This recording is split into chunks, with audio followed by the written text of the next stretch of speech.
My name is Neve, and I am pleased to speak with you today about the moral methadone debate. I will be presenting some of society's issues and negative stigmas regarding methadone. I will also be presenting some of the positive aspects of how methadone can help addicts live clean, productive, healthier, and hopefully disease-free lives.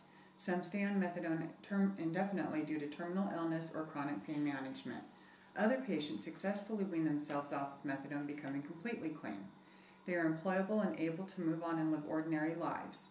Methadone taken orally in front of a nurse does not produce a high.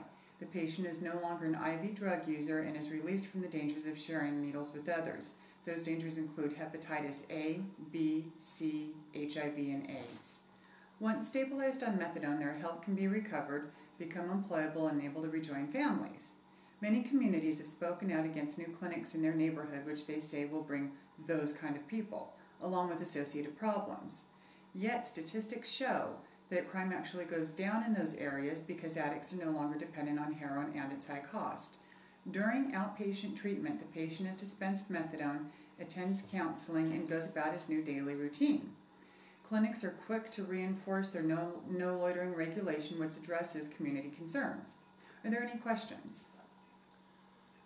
Some people believe that using methadone is just trading one addiction for another. Is that correct? Yes, technically that is true. Valpicelli said in 2000 that methadone is an addictive drug, but it is also a legally and medically safe drug that weans addicts off of heroin. Once stabilized on methadone, they no longer need to use heroin at all. They can begin rebuilding their lives.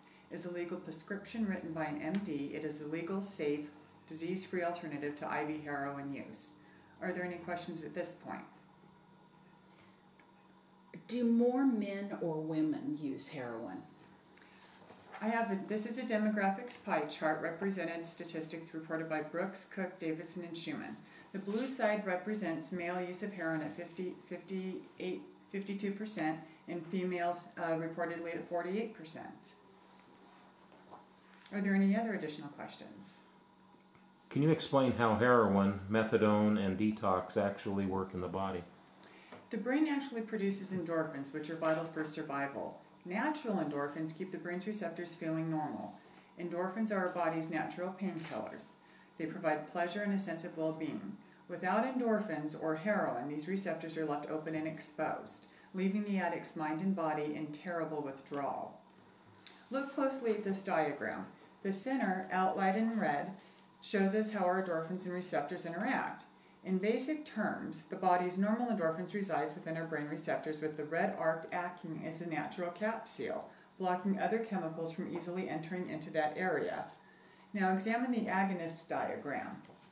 It shows how heroin flushes the endorphin from the receptor and then takes its place. When the body quits making these endorphins due to continued heroin use, the addict must continue using every 4 to 6 hours to prevent going into withdrawal. Now examine the antagonist diagram, which shows that there is nothing bound in that receptor, leaving the brain's receptor open with no protection, flushing out all opiates, thus forcing the addict into severe anxiety and cold turkey detox if not medically treated. When methadone is administered, it flushes the heroin out of the body, taking over its former space, so that the receptor is not left open to pain. Observe how the methadone's protective cap seal mimics that of a natural endorphin. This is also acting like a cap seal, fitting over receptors and blocking other opiates from easily entering into it. This is a plus and a deterrent because if the patient uses again, they are unlikely to obtain a high that will be obtained due to this seal. Methadone brings the addict full circle, taking its place in the natural receptors, and it initially reduces cravings and then eliminates them. Are there any more questions at this point? What are the difficulties of going cold turkey? According to Hiller's 2009 study, an addict going cold turkey can expect to experience painful symptoms such as insomnia, sweating, muscle cramping, tightness in chest, breathing difficulties, nausea, vomiting, diarrhea, tremors, grand mal seizures, heart attacks, stroke, hallucinations, and delirium tremens. When a patient begins a methadone program, he agrees to participate in random drug screens, attend group meetings, and individual counseling, with counseling tailored for each patient's issues such as anger management, parenting classes, job skills, GED tutoring, and other choices.